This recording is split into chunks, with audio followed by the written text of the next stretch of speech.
Hello, hello, hello, everybody, and welcome to Talking Teal, Season 6, Episode 7. I'm Liron Cohen. And I'm Mimi Torchin. And we are Lady Parts TV, and we are here to talk about Season 6, Episode 7 of Wentworth. So, first of all... A lot to talk about. Oh, my. Oh, my. You can hear all the birds want to talk about it, too, yes. Including the crows. We live in the country. If you've seen before, you know that I am now, in the next couple of episodes, I'm going to dedicate each episode to one of our contributors who has contributed enough to actually buy a whole episode, and then some. So this one is dedicated to Rachel.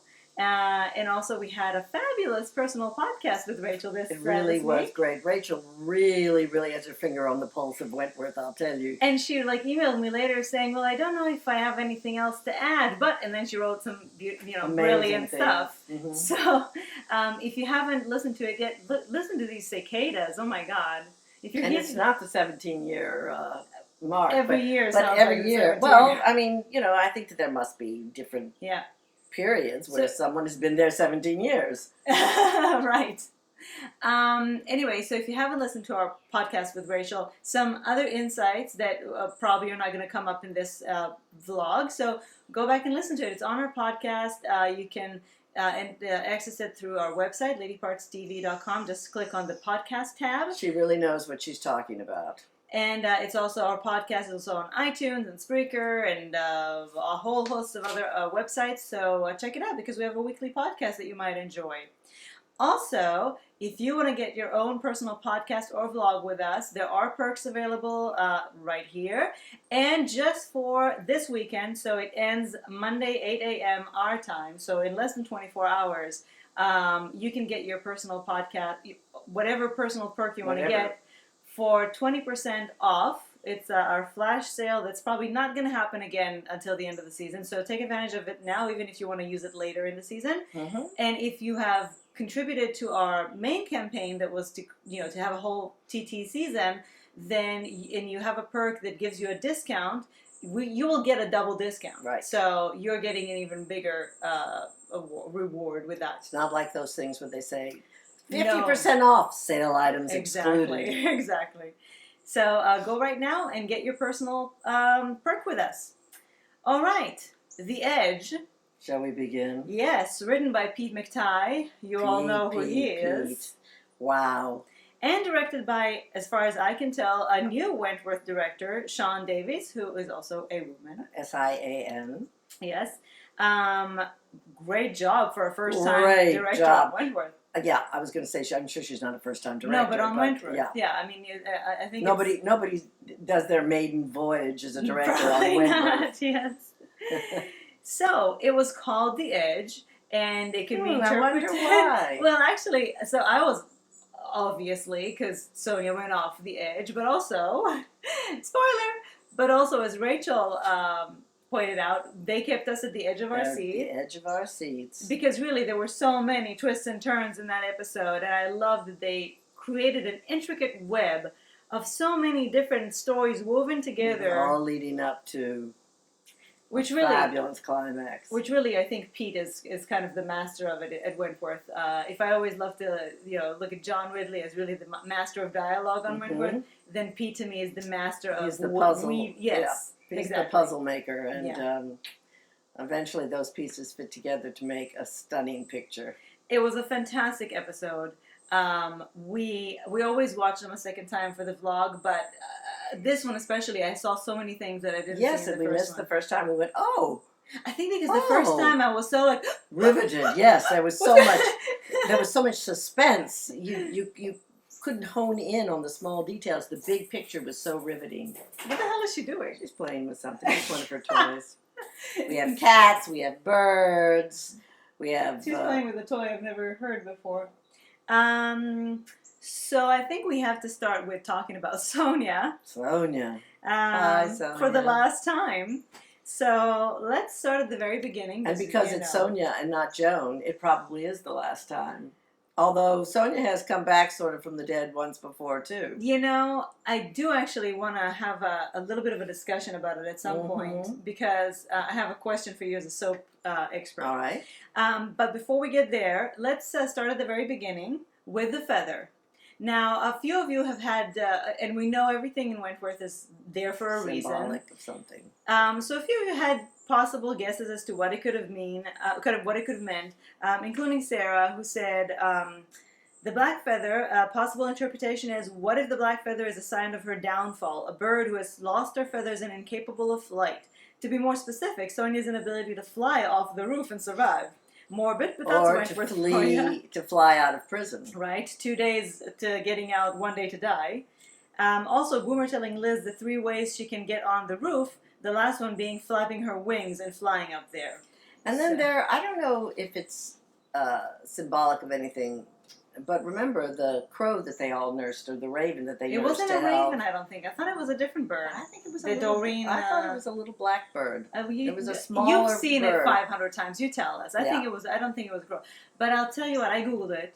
So first of all, about feathers in general, they say when feathers are here, angels are near. And white feathers mean cowardice. Right, so black feathers, I didn't see anything specific, but we hear the crow crowing at the beginning, so there's a meaning, there's a significance to the fact that it's a crow, and crows are also, they survive on carrion. They're, Yes. Yes. Well, crows are dead bodies. they're a symbol of bad luck and death. Mm-hmm. So I think that's pretty straightforward. I think so. But Poor crows. Yeah, we have plenty of them. I hope they're not symbolizing anything here. Now, some of you pointed out how observant Sonia was, that she observed Kaz and Will together and knew that something was going on. She observed Mary and Allie and realized something was going on. So I have a couple of funny things to quote here. First of all, Denise saying, I think the one thing that we need to remember is that all of these ladies, whether they are decent human beings or not, have that sixth sense for knowing if something is not quite right. Mm-hmm. Sonia knew right away that Kaz and Will had a plan. Now, what I have to say about that, first of all, I think you have to be blind not to see that Kaz and Will were doing something together. But I think we also need to remember that Wentworth is an extremely tiny universe for these women, and a lot of them are bored half of the time. So what else have you got to do but gossip, watch other people, pay attention to what they're doing? It's kind of a fishbowl. It seems like a small prison, but it can't be because it's their block. We're looking at their block all because the time. It's the only place they could have brought Joan back within miles and miles and miles. So, I never bought that. Yeah, so it's got to be a big entity. I do like, though, what Sarah said, which is that even though they're giving us the result of Sonia has noticed all this stuff, they spared us all the lurking behind closed doors, the listening, which they didn't spare us with Joan. God, I hate that. So I love that. I hate that from years and years and years and years and years of seeing it be the way a plot pivoted in soap operas. Yeah. So as Lily said, Sonia went through a lot in this episode. Oh, yes. R.I.P. Sonia. I don't know how much peace, if there is an afterlife, she's going to have. She has been through a lot during this episode. First, believing she will get out of prison. Then questioned and suspected in Gilmore's murder. Framed by Liz, though she wasn't really framed by Liz. Well, so she was, framing implies right, no, she wasn't framing. No, she was trapped. Right. She was by Liz and actually arrested for the murder and finally dead. By the way, I guess that Sonia doesn't respond well to death. that made me laugh out loud. I don't respond well to death. Mm-hmm. If she could have, she would have said yes. that. But for myself, it was very funny, Lily. But for myself, I respond pretty well to Sonia's death. Yeah. So she did go through a lot, and I love that they did that to us, because really that was like, it was kind of like watching a ping pong. It's this way and it's that way. She is charged, she's not charged. Yes, she is charged again, she's not, but then she's dead. So I love that they went through all of that. I love that they went through all of that so that we were like, yes, get her on, and then dead. As I said, I think with Rachel, the minute she went onto that roof, I said, she's not going coming over back. the edge. She's not coming back. I thought, for me, it was pretty well foreshadowed. Yeah, and I think though because it wasn't going to be Liz. But I think that just having her killed would have just been kind of an anticlimax. Oh no. So the fact that the entire episode was dedicated to getting her, and they did get her, and then she still died. Don't waste a death by having it just be a mundane death. Yeah. Like being stabbed 15 times or 28 times with well, a did, meat fork in the shower. They did that to somebody who we didn't even know until an episode before that. I mean, I'm making a joke. That's not really a wasted death. That's a pretty brutal death. I love what Lauren said, which is, it was awesome seeing her brought to her knees 3 times. When Kaz indeed steam pressed Allie's hand, so Sonia ended up looking very, I loved very her wrong. expression. Mm-hmm. When Vera showed her the CCTV footage, anyone else laughing that this CCTV actually worked for something? I love that. And when the detectives told her that the conversation with Liz was recorded. So we really got a lot of satisfaction in this episode for all the things that... Her arrogance. Yes. Just her arrogance. And that was her downfall. That never could... it seemed that you couldn't pierce it in any way, and it was her downfall. It was her downfall in 2 ways. One, figuratively, because she had to brag to Liz and they got her on the wire. Right. And she doesn't hold Liz in any... no. She doesn't give her any credit. No. And then literally it was her downfall, because here she was standing on the edge, baiting Kaz, not thinking that she would actually go through with it, not thinking that she had it in her to throw her off the edge. Because if it were me, I would never be standing next to an edge of a building. Anyway. And like doing waving a red flag at a bull. Yes, we have a lot of 2 birds cardinals on the... They're so beautiful. Sometimes I think that we should have another camera set right here. Yes, to show outside. you every time we're like doing that, what's happening. Maybe we should do that. Look at them. What are they going to be eating there? Oh, well. Anyway, I do love, by the way, that's another little thing about soap operas. I do love how the writers kind of mocked the tired old trope, that soap trope of, oh, I have amnesia. I don't remember what happened, and I'm going to get away with it because of that. They kind of touched on it to like mock it a little bit, and then of course they because amnesia in soaps was usually real. Exactly, or even if it was a pretend, they believed it. Yeah. So when I saw it, I said, "Oh my God, they're going to go there?" No, they didn't. No, they didn't. Now, Jen says that she was really surprised to see how batshit crazy she went in the end, like, cradling the range and... She let it all hang out. She was finally broken, I think. And I think that if some of you may not have found it that believable, I think it's very... there's a good explanation that Sarah delivers. Mm-hmm. Sarah says, there is great satisfaction in Vera and Liz being the one to put the nail in Sonia's coffin, so to speak. There seems to be a theme. Yes. Yes, Kaz gave the final push off the roof, but if it weren't for Vera finding the evidence against Sonia, she wouldn't have cracked wide open, making her vulnerable and desperate enough to misstep with the amnesia and confess her guilt to Liz. Of course, this leads to Sonia showing her true madness, openly threatening Liz and thus forcing Kaz to end her.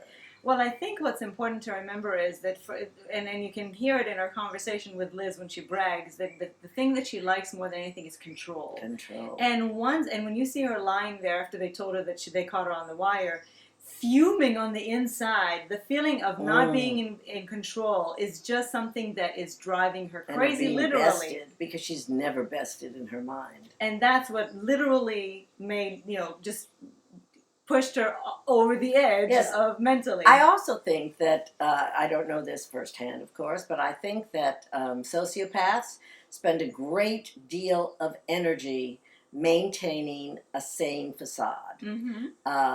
We saw that with Joan, and I don't think we saw it quite as much with Sonia. And I think once she had nothing left to lose, she let go of that constraint she has, self-constraint, that self-control, right, and just showed her true colors.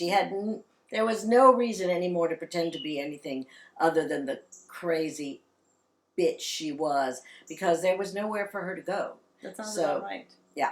Especially since she was told she was going to go into protection for eternity. For eternity. So she wasn't even going to have the pleasure of torturing people for her amusement while she was in prison. That to me, in some way, her dying is probably better for her. Better for her, exactly.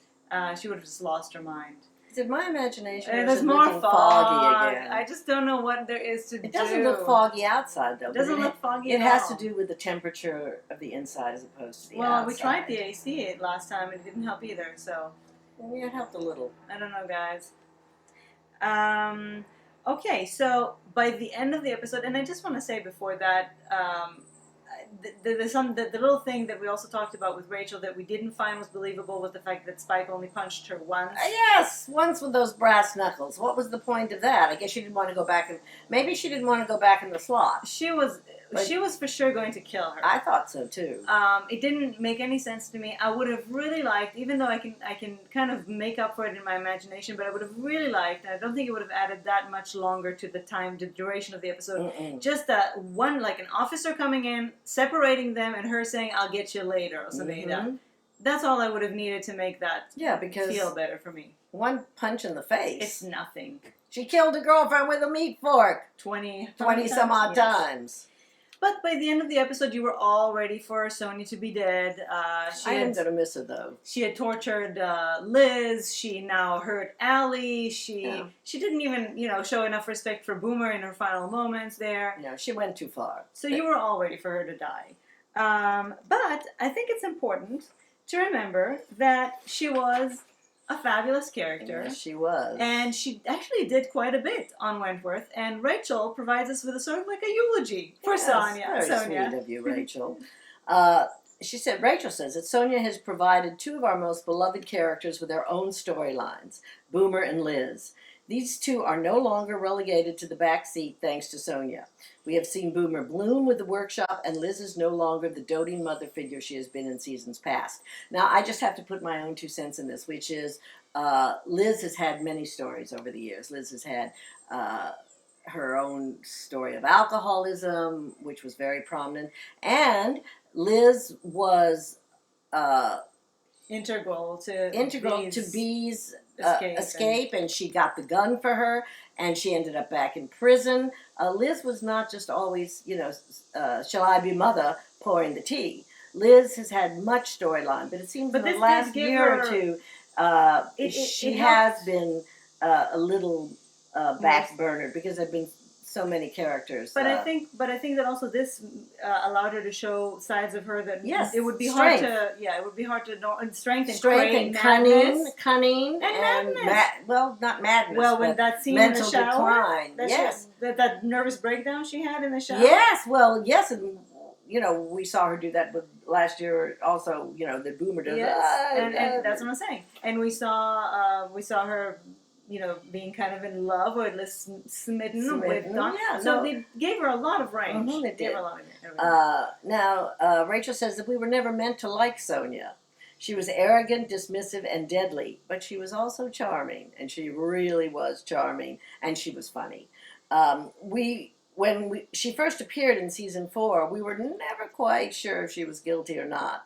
That is, until the scene where she shaved Maxine's head. What a scene.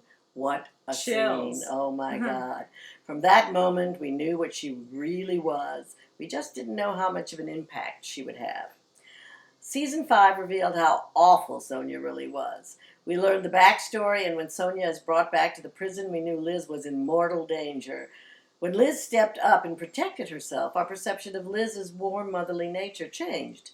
Liz got to become a player, and this has resulted in a cat-and-mouse game between these two that came to a spectacular end. And who would have ever guessed that Liz would have been a formidable opponent for Sonia? Yeah. That's what is really fascinating. Yes, she managed to hold her own for a couple of seasons. Absolutely, and especially this season, though, she really held it together. She poisoned her last year. She almost killed her. Sonia's contributions haven't been all bad. She boosted Boomer to a new level. While all Sonia's efforts were self-serving on this front, it still gave Boomer a new depth outside of merely being an enforcer. Which is the first time it's happened since we've known Boomer, even though she was with Frankie, very close with Frankie. She was always the sidekick, and Sonia really elevated her and made her believe in herself more. Yeah. She made her believe in herself more and gave herself confidence, which is great. And to top it all off, Sonia has now catapulted Kaz to a deadly top dog. Top cat. I'm top dog, you're top cat. Oh, Mm-hmm. no, I'm top dog. Sonia has had an impact that cannot be denied on multiple characters. I do think it was time to let Sonia go, but I'm so happy that they allowed Sonia's end to be a spectacular one. And you all said how happy you were that they didn't drag it out like they did with Ferguson. She came to a place where she had finished her role, and she. That was it. Yeah. She's not going to be sitting up. They're not going to go down to look for the body and find it gone. Yeah. So. Which I am so happy about. Yeah. So. Kathy does wonder if we are absolutely certain that Sonia is dead. And what I have to say about that, and this is where I wanted to talk to you about the soap stuff. On soaps, it's a problem that, as you said, you have a phrase that you like to say about dying on soaps. Dying on soaps means never having to decompose. Right, because you can always come back from the dead on soaps, which takes away from the stakes. Takes away all the stakes. And it takes away from the believability and the realism. I think ultimately not having those stakes is something that helped the demise of soaps. Right, and so I the fact that you have to ask that, Kathy, to me means just you've been watching too many soaps. No, Sorry. It means that Ferguson's plot was very detrimental to Wentworth, because if her plot was so unbelievable, and if she actually returns, but even if she doesn't return, the fact that we can't really bring ourselves to believe fully that she's dead is a problem, and I hope that Wentworth take that into attention, because we're not supposed to feel like that on a show like Wentworth. No, and I want my satisfaction also of having Joan dead. I need that catharsis. Yeah. I don't want it. That's another thing that we've been denied, is the catharsis of having her finally get the comeuppance she so richly deserved, and that we deserve as viewers for going along with that plot. Yeah, I know. Look at us. We're looking in the monitor, and we're just like ghosts. Yeah. I expect Ferguson to come. Ferguson. So, first of all, I do want to say, Sonia, we loved you. You were highly entertaining, and you will be missed. Sigrid Thornton, you are amazing. Yeah, we love you. And so Sonia's death puts a lot of things in motion. There are a lot of questions in the air now, and a lot of different ways it can go. So there are a couple of things that we're asking, but I'm sure that there could be other many things, many things that it could imply. But I'm just asking a few questions. So first of all, what will happen to Kaz? I think that she can claim self-defense, especially since Sonia flew with the wrench. And the only person who saw it was Liz. The only person who came out after the fact was Will. So Will say, support her in saying it was self-defense? Well, it was a defense of others, really. Right, but they can't really know that. No, but that's also, I believe, a legitimate. Yes, I think so too, especially since everybody knows for the law, and everybody knows. I think that she was threatening Liz in many ways. So it's not like it came out of nowhere. But the question is, will Will have to lie to protect her? Will the truth be enough? What will happen there? Will she get more time added to her sentence? At this point, it doesn't matter if Will has to lie. Will has done the ultimate. So. Well, and Lily's asking if his guilt over something that there's nothing really he feels he can do about with Ferguson, because he can't confess or anything. Will his guilt make him take the blame for Sonia? That'll be interesting. That he will sacrifice himself because he feels so tortured about it. We'll find out in a few days. Yep. And how will this affect Boomer? Will she feel guilty that she wasn't there to protect her? Will that affect her relationship with Liz and with Kaz, because she was starting to warm up to Kaz again? And will she, or will she now just thrive because she has the workshop, and Sonia was both the person who empowered her, but the person who put her down a lot. Yes, and Sonia did blow her off, sort of, in the end. Right. Good luck. Right. Good luck, Susan. So will she now just really thrive and blossom in the prison, thanks to everything that Sonia gave her and left behind for her? So that's just a few of the questions, but I'm sure that there are other things that we'll find out that will happen. These writers have a lot of deep story. I can't believe how fogged over we are. I know. At some point, we're hopefully sorry. It will dissipate. We so apologize. There's nothing for we this, can do. But there's really nothing we can do. Last season, 2 seasons ago, it happened once. Last season, I don't think it happened at all. What's going on this season? Ferguson. Maybe it's no longer B. Maybe it's Ferguson. It's Ferguson's ghost. Good. Oh my God. That means she's dead. So, and if you look around outside, it's bright and crisp and clear. I don't understand this. I'll have to start researching this phenomenon. So let's talk about our top dog or top cat. Well, Kaz, hold on, it's not your time not yet. my turn No, yet. it's not. Let's talk about Kaz. So first of all, you were all very wrong. So it seems, unless we have much more to come in that respect. You have all predicted that all of this will lead to Kaz's demise as top dog. In fact, everything that happened in this episode, albeit to some people's pain and burn, just further solidified her. Yeah, cemented her as a legitimate top dog that people should be wary of, respectful of, especially. A couple of people asked why would she take the responsibility for Sonia's death if Liz offered to take it on her, because due to her mental state she would have probably not, she would have gotten off with less of a charge or something. That's a good question. I think it's because she needs this to show the girls, see, I told you that I would deliver justice, and I deliver justice, so now I'm top dog, people. Yes, but I think it was also her conscience, and it was her loving motherly nature. Mm-hmm. I don't think she wanted Liz to have that. I think that she her ethical standards would not have allowed her to let somebody else take the blame for something that she did, but especially Liz. Yeah. So now, do tell us what Lauren has to say, please. Lauren has to say that she. You know how they create an intricate web? I have to create an intricate web too. See. So you do a very good job of it. So Lauren says that she's dancing around with glee that Kaz has finally taken with what she considers up the proper top dog position. More of a bee-like fierceness where she will enforce what is right and is willing to assert her power to protect the majority of the women. Yes, I hated that Allie got her hand steam pressed, but in the end, it served a greater good, and Allie could see that. If anything, Sonia's plan completely backfired and put Kaz in the strongest position she's ever been in up to that point.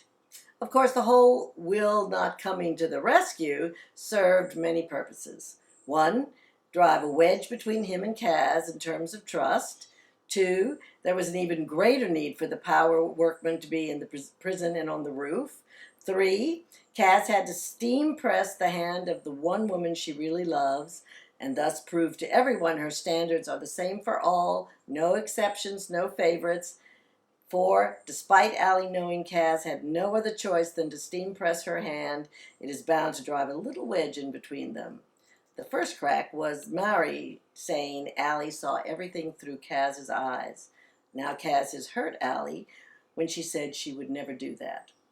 5, because Allie's hand was steam pressed. I love you love using it as a verb. Use it as a verb. Due to Sonia's game, hiding the phone to trap Kaz, she practically dared Kaz to do something about Sonia. Saying that, yeah, the freak all over again. So she said that Sonia was the freak all over again. Yes, and so she definitely, I think, is now a much stronger top dog. And Sarah says, here's the thing with Kaz. The women need her as top dog. Of all the top dogs, she is the person they need. Someone compassionate enough to actually want to help and be there for them, but tough enough to do what needs to be done to maintain control over criminals. And we've all been saying that, yes, she barks the barks, but she doesn't bite the bite. But she's shown her teeth today, this week. Once, despite herself, because she really didn't want to hurt Allie, but she did it. And then a second time with Sonia. So I think Kaz is a I think she almost could have said, though it's never true, this is going to hurt me as much as it's going to hurt you. More than it's going to hurt you.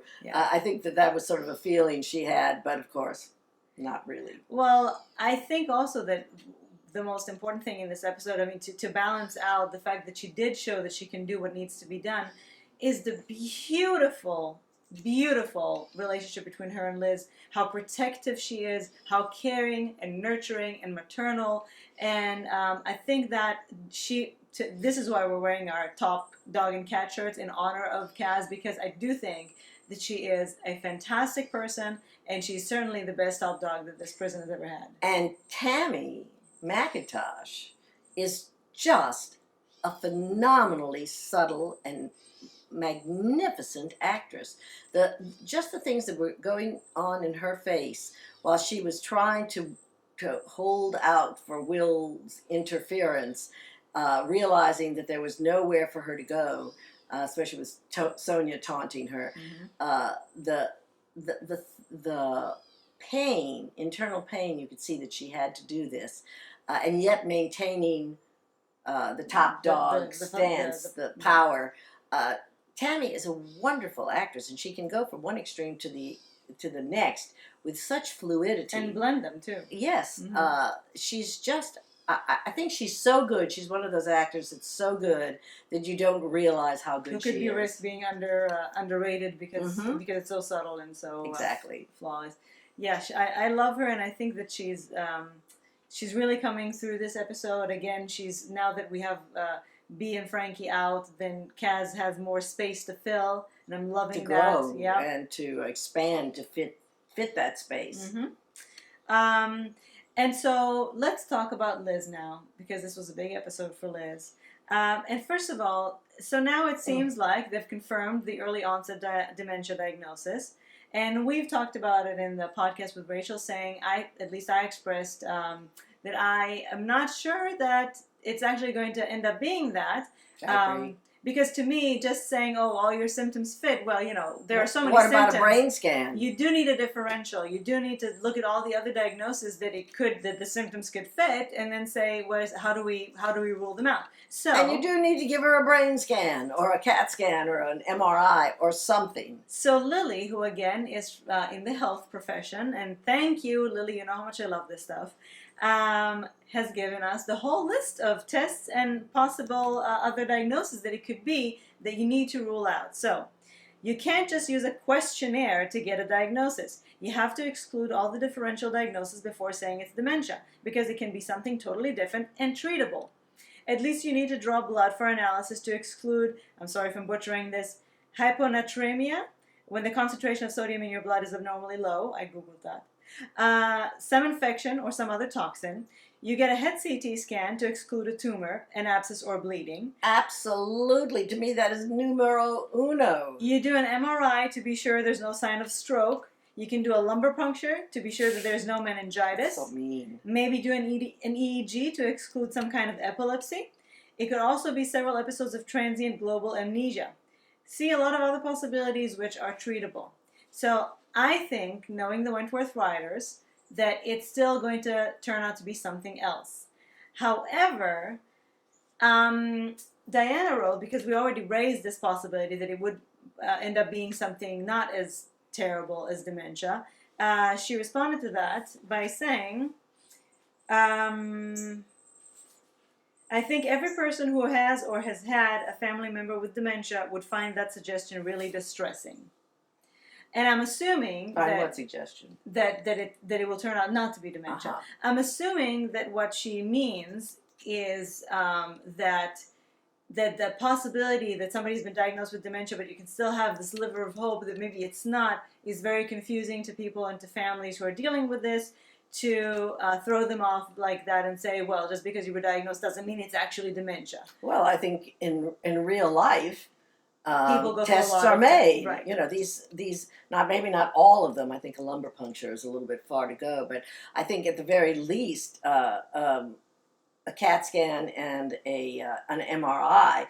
Anybody even going through an ER, they would be these tests would be ordered routinely, even if before they knew if they had insurance or not.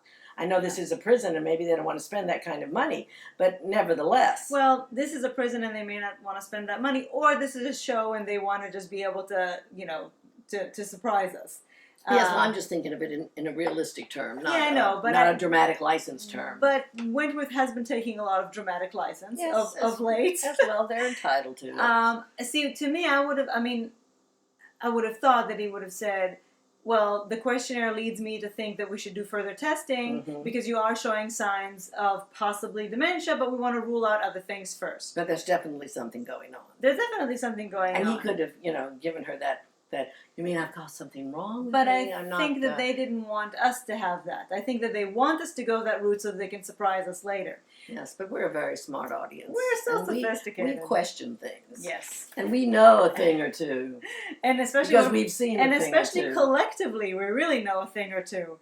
which is why I love this.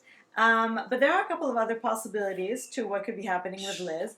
And Denise said, I do believe Liz is going to end up dying in Wentworth. It won't happen until next year, but I think the writers are sticking to most of the original storylines from Prisoner. Of course, while I'm writing this, it dawned on me that it would be a great twist if we do find out that Sonia was indeed poisoning Liz with something to make her have those symptoms, so that she could lose her credibility as a witness. I'm That's assuming. something that I didn't even think about. And except because for she the had fact, poisoned her, maybe she. except for the fact when Liz told her that she was, she had this problem. Sonia. But remember, her face could be interpreted in many different ways. They're like, oh, it's working, or just pretending, oh, I'm so sorry. It could be many different things. I saw, well, lucky me. This is really going to help. Yeah, and I don't really believe that she is poisoning her, but I do love the idea that that's a possibility. Me too. Also, Lily has a theory. Yes, Lily says that maybe Liz actually has a brain tumor. That will be diagnosed soon enough to treat her, and she will be fine. That's also because of this brain tumor that Liz will become closer to Boomer again.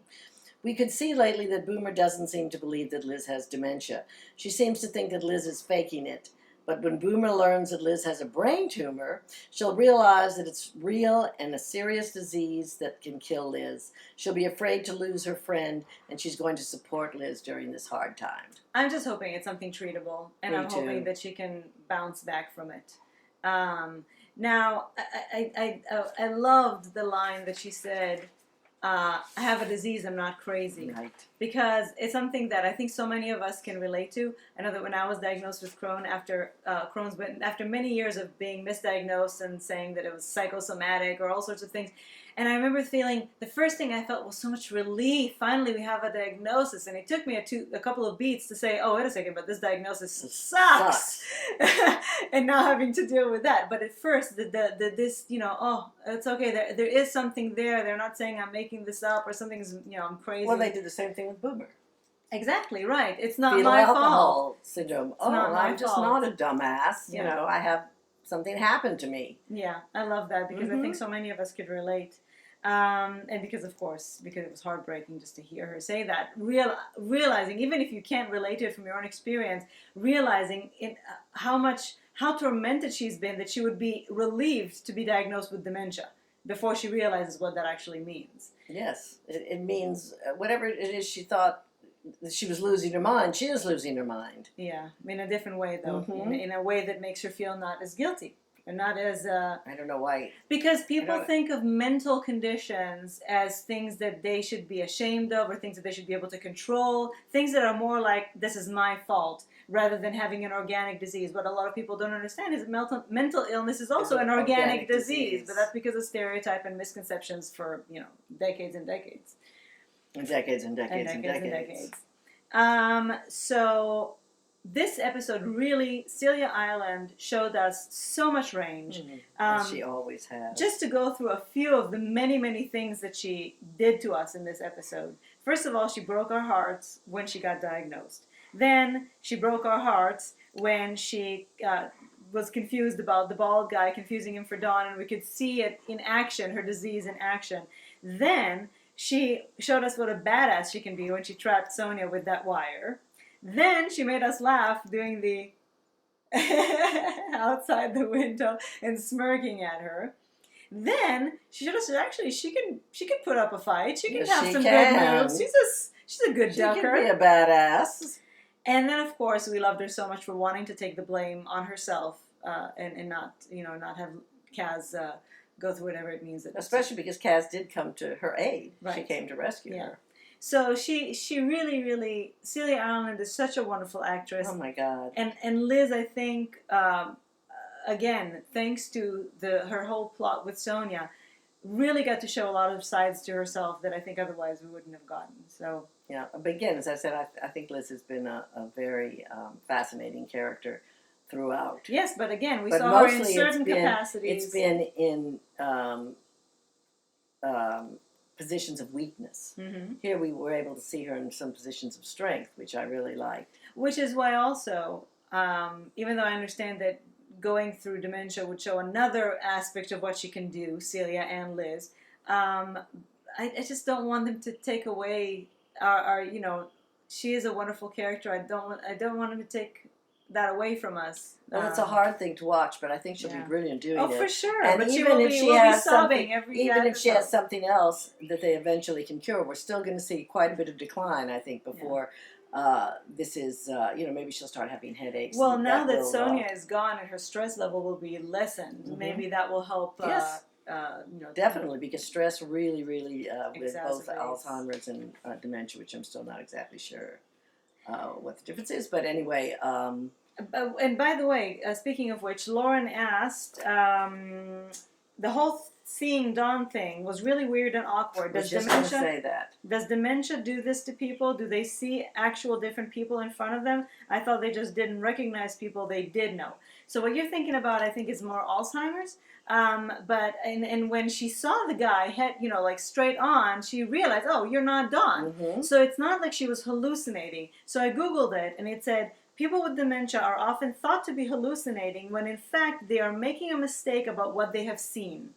There are specific forms of dementia that they do incorporate hallucinations, but even if they don't, they're making a mistake. And she saw somebody, and I told Mimi the first second I saw that guy on the roof, and I saw he was bold and kind of generally reminding of Dawn, and I said, she's going to think it's Dawn. Well, and she was happy to see him. That's the thing I found. I think she, but she was again in that state of mind that she was not entirely herself and not entirely incorporating all of the facts. But I have to say that my father, when he was dying in the hospital, he didn't have dementia. He had dementia brought on by an infection. He did have dementia, but it's a different kind. And he had terrible hallucinations, one after another, that were so disturbing to me. And I remember telling the nurse, and she says, "Oh, well, this happens at a certain time." I said, No, you don't understand. This has never happened to my father. This just happened. And that's when they put him on Abilify, which was new at that time.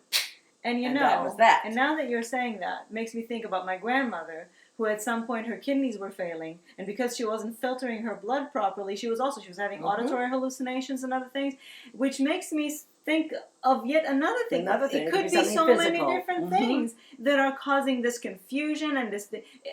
There could be many, many different things, maybe not even based in the brain that but my father had full on. Brought on by something entirely unrelated. He had MRSA. He had, an infection. An infection. And this is what Lily said. You have to rule out infections. You have to rule out, if they did a blood work, they would also, like with my grandmother, they did the blood work and saw that she had all this, again, unfiltered stuff in her blood, which led them to understand. And who knows what they would have done with my father if I hadn't been there to say, no, this is not something that's developed. This is, one day he's perfect, the next day he's completely hallucinatory. Right. And so this could be even more things. Yeah. So I love that Neil said that, because really Liz, with all the wiring and the fighting and stuff, he said maybe she is the top dog after all. I don't think so. I don't think Liz has top dog anywhere in her body. No. But she did show us that she has a lot more to her than we ever gave her credit for before. Now, just a word about Boomer, which is,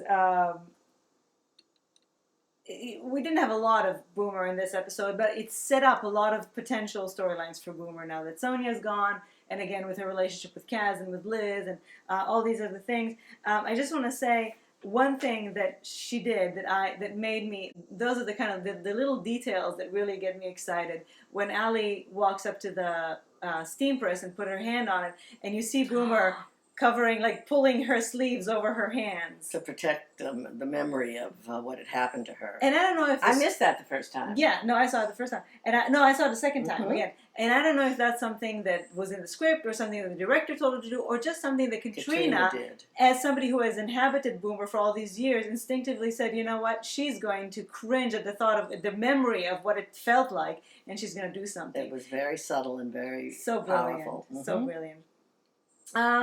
Okay, let's talk about Murray and Will. I forgot almost about Murray and Will. But before that, I blocked it out.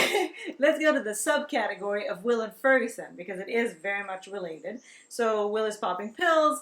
And then he, of course, gets stuck in an elevator, which is akin to being stuck in a box, which brought on a whole panic attack. And he was stuck in the elevator with Ferguson. Well, he was stuck in the elevator, which brought up Ferguson because he was having a panic attack. Right. So Ferguson emerges. Officer needs assistance. And Dee reminded me. Requires assistance. Now, so the original line was assistance is required. And then she brings up this officer needs assistance. And Dee reminded me, I didn't make the connection. She was saying that line the first time, assistance is required, when she was caught up in that fire. And who came to her rescue? Will. So it's a very nice kind of, I like it when they do echoes to, throwbacks. Full circles. Yep. And the disturbing thing that I think disturbed us all is that the only thing that seemed to make Ferguson disappear is having sex with Mary. So that makes me have two questions. If chocolate is as good as sex, and if sex is better than drugs, does that mean that Will can just eat chocolate? If only. So that's one thing. And the other thing is, do ghosts really watch us while we're having sex? I don't even want to think about that. Anyway, you're kind of split about ghosts watching us while we have sex. No, about whether or not Mari was being truthful or at least some, because she does so she's definitely jonesing for drugs. We definitely see her have true side effects of withdrawal.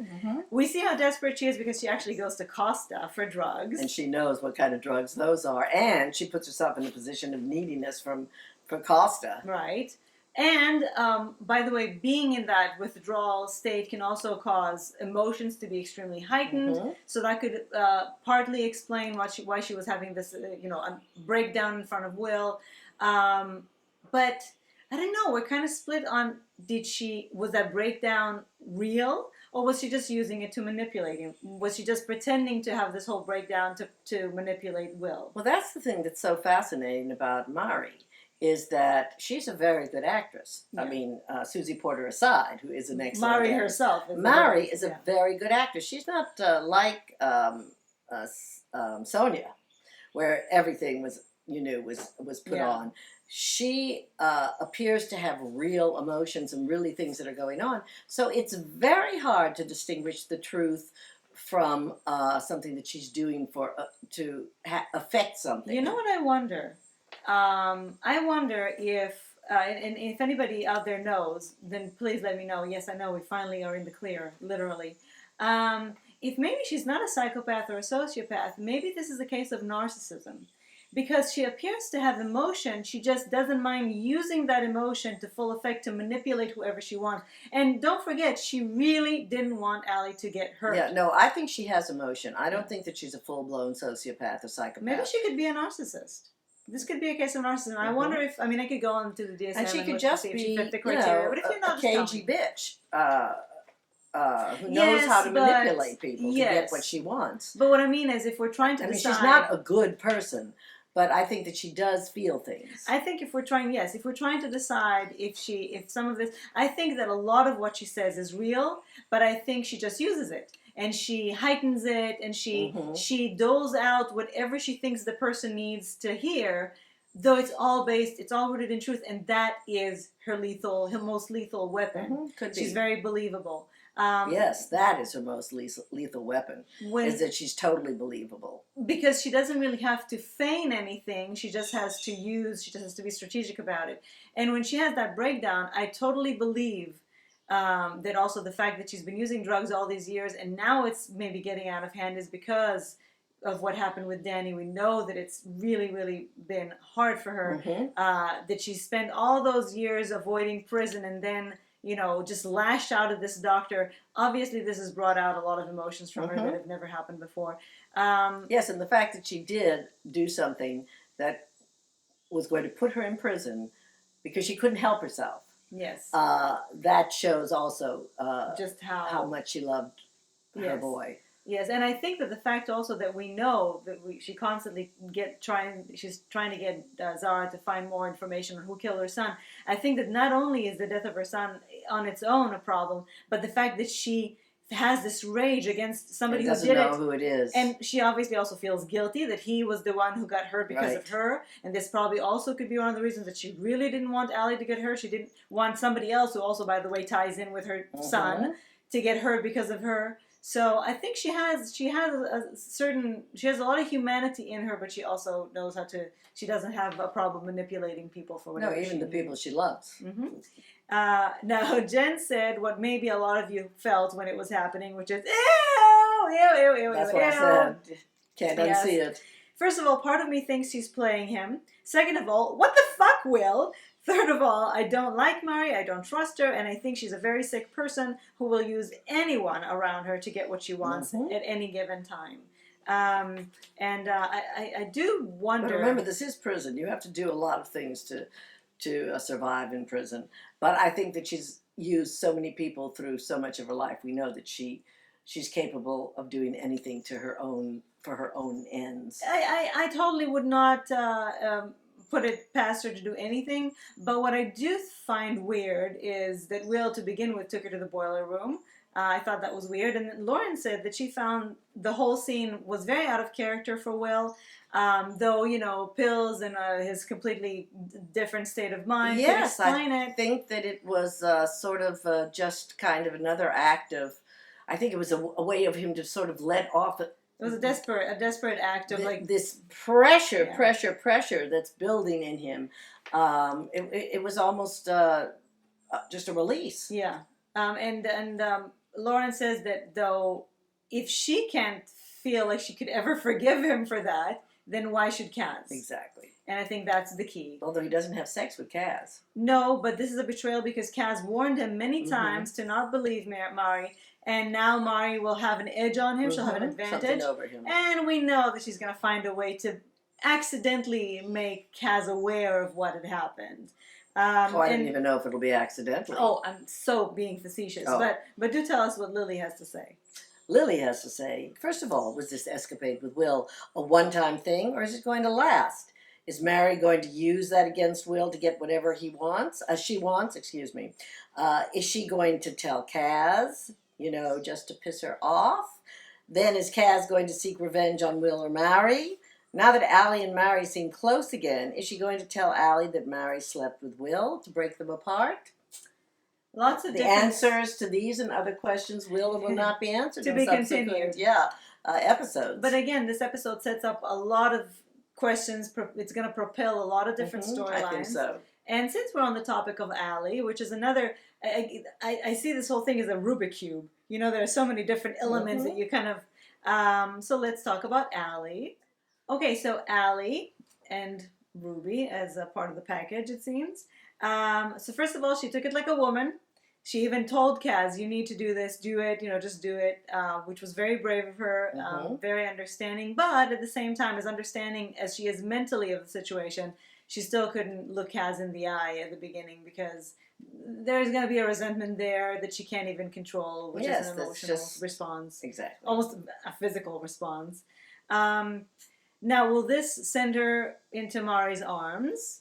It does seem that Mary truly didn't want her to get hurt, so at least that makes me feel a little better about it. But at the same time, it also made me wonder if the fact that she really, really doesn't want to hurt her means that she doesn't understand that getting her hooked on drugs does hurt her, because she didn't have a problem doing that at the time. So it kind of makes me wonder if she has a disconnect in her head about what she wants to do and what she actually is doing to her. Well, remember also, even Allie said, look, I knew what I was doing.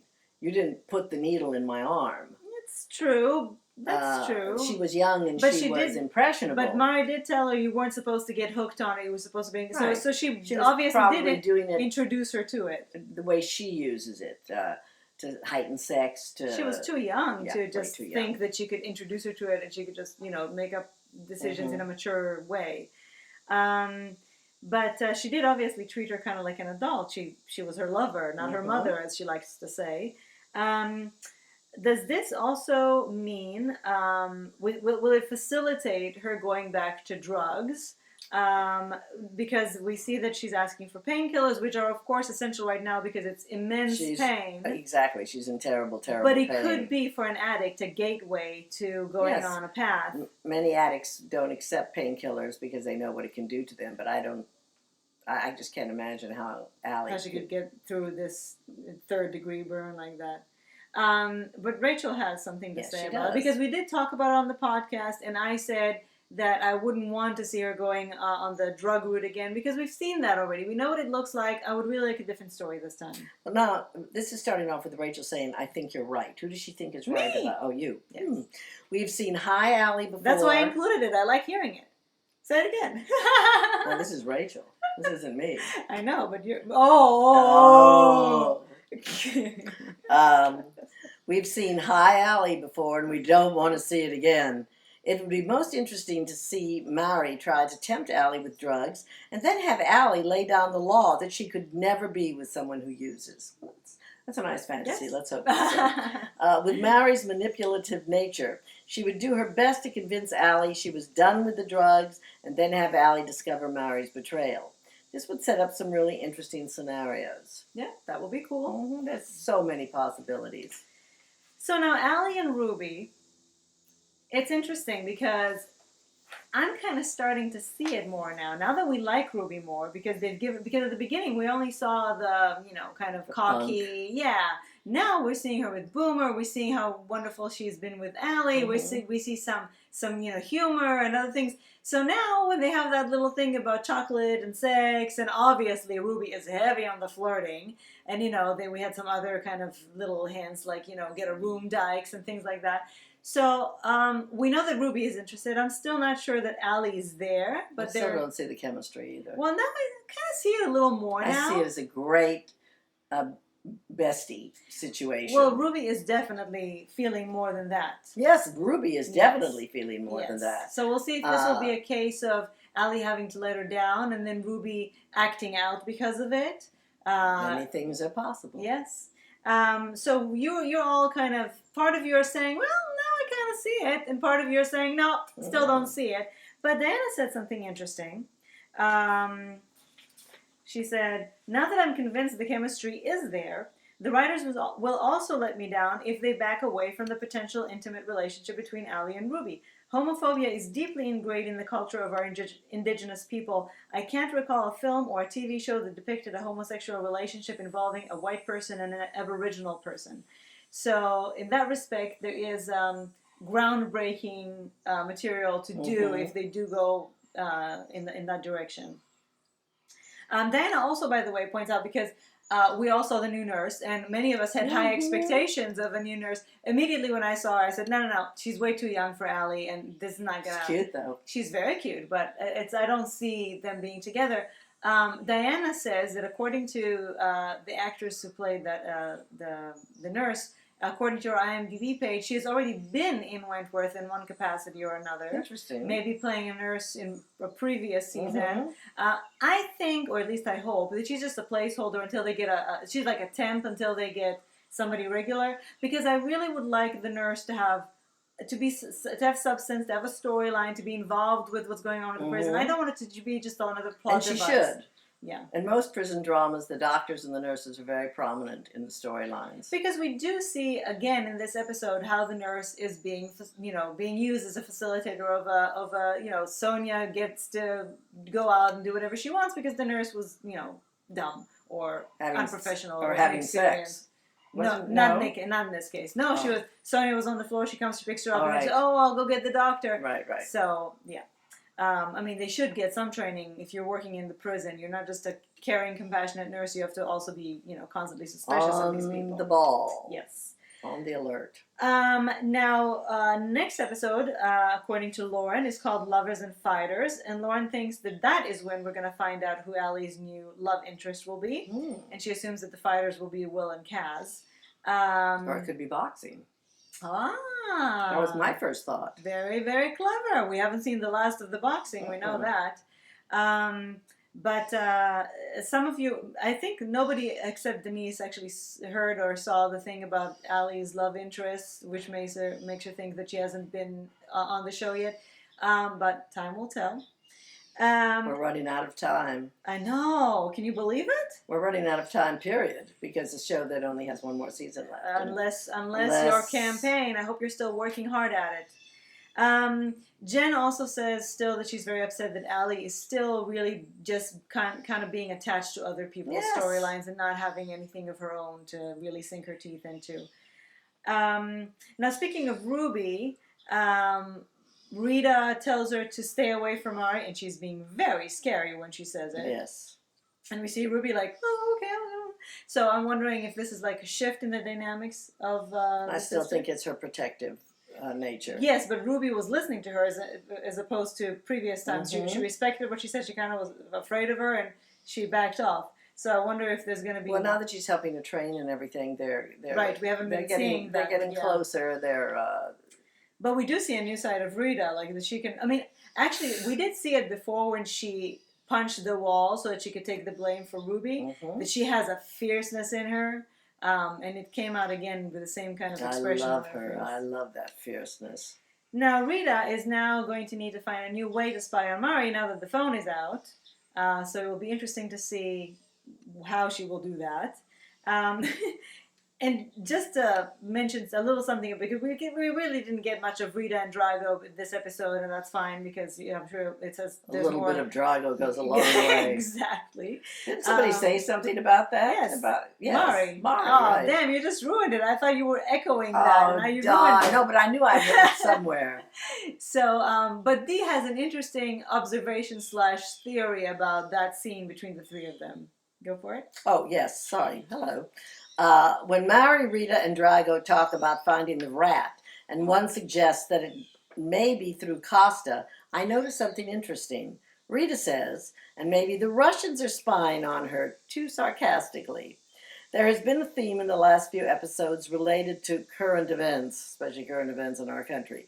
When Vera is agreeing for the journalists to come to see the workshop, she says that she wants to control the media narrative. Sonia and Liz are interviewed by a shock jock, or not a mainstream media person, and the officers interview Rita in the jail. They talk about a shipment of drugs being confiscated or some such matter, and they say they trumped it. Hate to bring him up, don't we all? But the idea of media manipulation, Russian spying, and Trump are all relevant today. The whole world is watching, and it has found its way into Wentworth. Yeah, I think they get. They watch the news there. They have televisions and stuff. Yes, and you can't ignore Trump. Unfortunately, though we all try. His stench reaches far and wide throughout the world. Sorry, world, that we've contaminated you. Okay, finally, it's time to talk about Vera. So it's time to talk about Vera because that preview in the end really threw me off. Oh my God! As you said, it was like a horror movie. Yeah, it was completely done to look like a stalker horror movie. film.